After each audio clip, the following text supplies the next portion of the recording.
สาวจอยสาวงามบ้านป่ามีภูเขาเบิ่งให้ส้มพร้อมเพิ่นลานี่งามหลายที่พังไทยอยากมาลินมาเที่ยวมาชมอยากล่มน้ำได้บ่ ได้ แล้วช่อยนางนี่แลบขนาด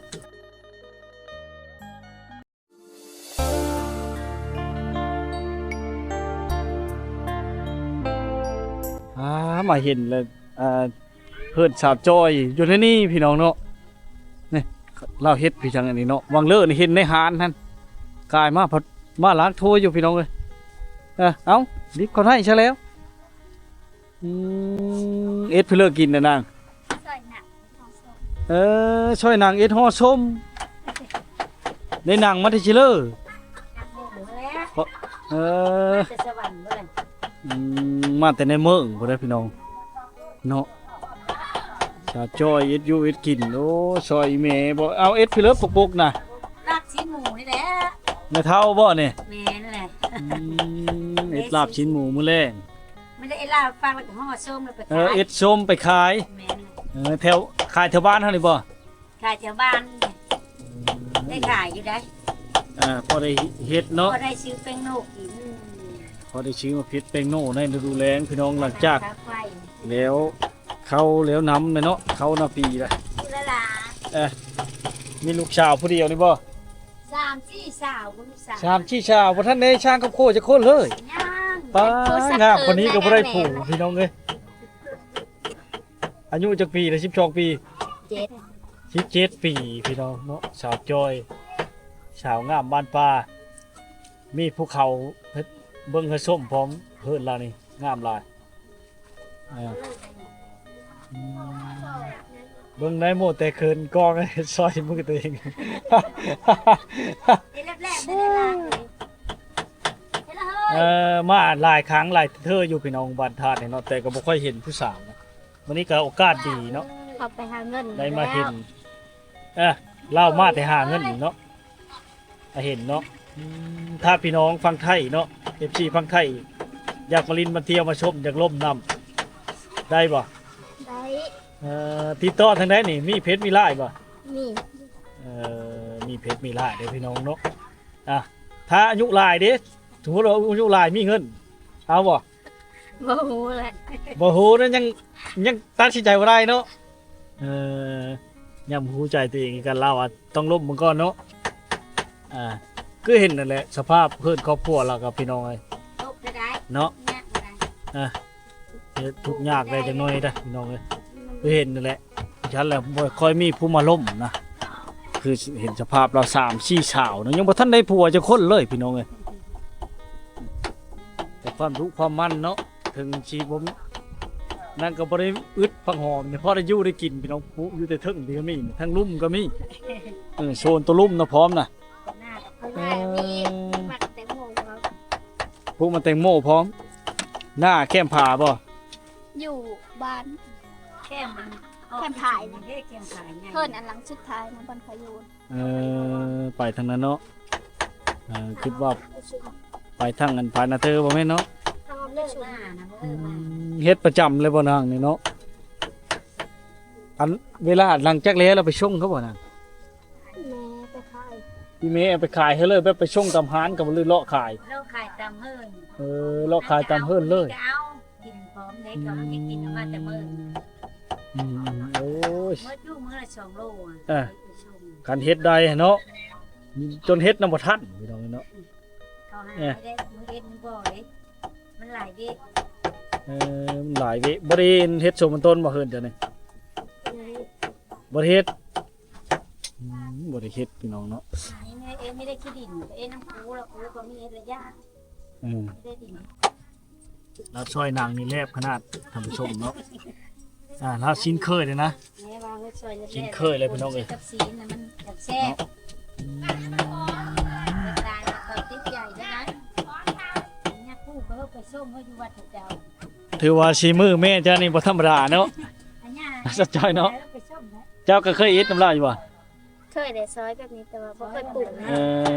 ต้องเฮ็ดเอาได้เฮ็ดเอาได้บ่คือลาบ่อยู่ด้วยราคาวิไปเพิ่นบุญเพิ่นดองอีหยังต่างๆเจ้าสิบ่เป็นเคยลากสอนเถอะ คือเชื่อจากช้อน เป็นโง่เชื่อจากโบงเนาะคันดูเฮ็ดแล้วมันหาเป็นคือว้าวนั่นแหละเนาะบางคนว่าเขาเบิ่งในโลกโซเชียลว่าแล้วบ่เป็นครับสาวจอยมื้อนี้ก็มาเห็นชาวงามบ้านป่าโซดพี่น้องเนาะถ้าเพลออยากมาเที่ยวมาชมบ้านแล้วก็นี่แหละอยู่ในชนบทบ้านธาตุเด้อพี่น้องชนเผ่าผู้ไทยฮะเนาะมากันหลายครั้งแล้วแต่การไปกันมาก็บ่ค่อยได้เห็นเราบ่อยู่ได้อยู่เฮิรนพี่น้องเราไปเอ็ดงานเนาะอยู่เวียงจันทน์พุ่นบ่จะไปเอ็ดงานน่ะ อยู่เวง ช่วงนี้นะพักงานบ่จะมานี่ มาพ่อ มาพักผ่อนมื้อเลยสิไปอีจ้ะ ยังมีโห มาเกี่ยวข้าวเลยอยู่เลยมาเกี่ยวข้าว ถือว่าโชคดีมื้อนี้มาเห็นผู้สาวงามของชาวผู้ไทยพี่น้องเนาะเทมยังดูอีกวางเลอเนี่ยเราถ้าก้อนนั้นเรากำลังเสริมสวยมากมื้อนี้พัดกำลังเอ็ดวิขมุกขมุมอยู่เนาะก็เกรงใจแล้วอยู่นี่กันนี่นะภาพบรรยากาศเนาะในเฮิรนล่าเนี่ยบ่มีที่อ้างกัดผู้ใหญ่ๆเลยพี่น้องเนาะมีแต่กระถางฉี่เขาเฮ็ดเฮิรนนี่คอน้ำข้าวมาบ่เนี่ยเริ่มเดาะเลยนี่พี่น้องเอ้ยเริ่มแตกเลยเด้ แตะแล้ว เอ้าห้องน้ำชุดยานบ่ทันได้มุ่งจังบ่เนี่ย เอาเครื่องมาโบกนี่แหละ อ้าวพี่น้องเฮิรนชาวจ้อยห้องน้ำบ่ทันได้มุ่งท่านผู้ชมเพิ่นเลยเห็นเนาะ FC ใจดีก็ช่วยเหลือเราเด้อพี่น้องคือเห็นนะสภาพครอบครัวของเราเนาะเฮิรนกำลังบ่ได้ใหญ่พะเท่าแล้วพี่น้องเอ้ยธรรมดาเนาะแต่ว่าเครื่องของใช้ก็ย้อนความรู้ความขยันของเขาเจ้าเนาะได้ว่าแต่ก็ได้แนวแม่นะแม่พระอิฐป่าช้างเนาะอยู่ชนบ้านเฮานี่จักสิหาอยู่หากินทางเลอเนาะหากบหาเขตหาของเครื่องป้าของดงกะมันบ่ค่อยได้แล้วคู่มือนี่เนาะมันต้นผัดปีนี้คือว่าคล้ายๆแน่เนาะราคาเนาะจุเจ้าบ่ได้ปลูกบ่ซะจอยบ่ได้ปลูกเลยมันบ่มีผู้เอ็ดเนาะมันบ่มีผู้ชายว่าในเฮิรนเดียวนี่ นี่ผู้นึงไปขับรถแล้ว ได้อายแล้วลูกชายกูคอยแล้วต้มเยอะไปเอ็ดเว้ ยิ่งชามชายหนึง อีกซี่ ยิ่งชีใหญ่มาแล้วเนาะ เอ้ยโกกันผู้สักเขิงอ่ะ คอยน่ะได้ลูก5คนเลย โอ้ 5คน เนาะหมูกับหมู ผู้ชายผู้เดียว บรรยากาศเนาะ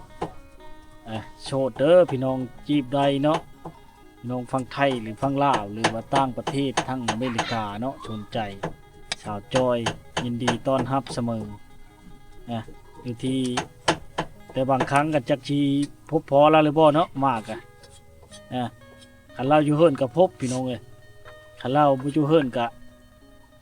เราไปเฮ็ดงานแล้วก็แล้วเนาะขาดการติดต่อแล้วพี่น้องเห็นเลยเนาะดินล้นชูชนมนทุกข์แลจักสิหาอยู่หากินตั้งแต่บ้านเฮาก็บ่มีทางหาเนาะชาวจอย แม่นและ เห็น3สาวโสดมันพี่น้องเอ้ยครับผู้เอ้ยนั้นผู้ซักเครื่องพี่น้องเล่าคืนอายแห้งเนาะแต่บาดปิดกองผัดเว้านะครับพี่น้อง อ้าวก็เราเอาน้ำไปเอ้ย บาดบ่ปิดกองผัดปุ๊บ เล่าช่อยหนังพี่น้องเนาะหากก็ได้น้อยเดียวนึงพี่น้องเลยเป็นน้ำมันบ่าวงคนไทยบ้านมานี่แหละเล่าคืนหรือในไหนเนาะช่วยได้น้อยเดียวนึงนั่นแล้วนะหรือมันบ่เฮาบ่ ซอยไหวไม่ได้ บ่มีหินพลบ่ ได้เลยไม่ได้ผลเลยไม่เปลี่ยนผล ขีดเอาระวังในนางเลยถือมือเลยจะแนมไปทางอื่นนะคันว่ามีผู้บ่าวเนี่ยขึ้นฮอดผู้บ่าวเนี่ยมารับช่วยมือตัวเอง โอ้เนี่ยบรรยากาศเนาะค่ำแล้วเนาะพี่น้องเลยในเฮิรนสาวจ้อยกันเลยเนาะเห็นบรรยากาศซอยแม่ความรู้ความมันกตัญญูต่อพ่อแม่พี่น้องเลยคนหูบุญคุณเนาะไปเฮ็ดงานเงินเดินเท่าเลย 2,500,000 2,500,000กินอยู่ตัวเองเลย ยืมเขา ใครอยู่กันกินอยู่นำข้าวเชอะมีแต่ตื่มแต่บัตรเติมเงินที่ชื่อโทรหาแม่เนาะ บัตรเติมเงินก็แบบเขาเซิร์ฟไวไฟเพิ่นนะ เอโอ้ดีดีดีแล้วเป็นเลยจะเขาบ่ได้โทรเอาบ่จะมาเลยนะ เขาบ่ให้ยักเขาบ่ให้มาเลยนะ เขาบ่เยอะมาเลย โทรนำ2-3เธอเลยให้ไป อ้าวแม่ไปไม่ได้ผู้เกี่ยวข้าวสอง วันนั้นได้ใช่วันพักเดี๋ยวนี้บ่ เฮ็ดแบบเฮ็ดเวกบ้านนะอยู่ในเฮือน เฮ็ด ของ เวี เจ้าย กบ้านน้องเพิ่นของเจ้า เกี่ยวข้าว เฮ็ดเวกแล้วก็แล้วนางดินอยู่ เขากระแพงเป็นลูกเป็นเต้าเขาแล้วเขาขึ้นฮอดเลยมาเนาะโอ้จนได้ก็ได้ผู้บ่าวเวียงจันทน์แล้วเนาะ อ่ะ FC พังไทยทุกคนเนาะถ้าผู้เลอชมใจเนาะติดต่อมาทางเงินเอาวงบ่าวเอาวงคนไทยบ้านก็ได้เด้อทั้งบ่ว่าสิเป็นเฟซบุ๊กหรือแฟนเพจเนาะเดี๋ยวสิมาทักทายเยี่ยมยามตามข่าวนะทักทายเอาเพจเอาไลน์ลาวพี่น้องไว้เนาะคือเห็นนั่นแหละบรรยากาศผู้เลออยากช่วยเหลือลาวกะยินดีพี่น้องคือเห็นเลยเนาะอยากซื้อกับผู้อีกซื้ออย่างก็ได้เนาะหรือซื้อเสียงกระสีมามุ่งนี่พี่น้องเอ้ยชีบ่ฮอดอัน9แผ่นดอกถ้าสังกะสี9ฟุตนี่สิประมาณ7แผ่นหรือ9แผ่นนี่แหละพี่น้องเอ้ยเนาะชุกกระ10แผ่นนี่เนาะห้องน้ำเราเนี่ยโอ้ยบ่มีฮอดแนวมุ่งห้องน้ำท่านผู้ชม ไม่ได้ขนาดได้เอาซื้อจอก โอ้ยเนาะนี่แหละจักเช็ดนั่นเลยเนาะผู้อายผัดไปขับรถจนบ่ได้มาเลยบ่ขับรถใส่บ่ค่ำบ่ วันที่20ขับรถอยู่บ่ค่ำ จักเฮ็ดอันนั้นยาบ่ทันได้สร้างครอบครัวบ่อายกะ ยัง โชดมันเฮินเลยพี่น้อง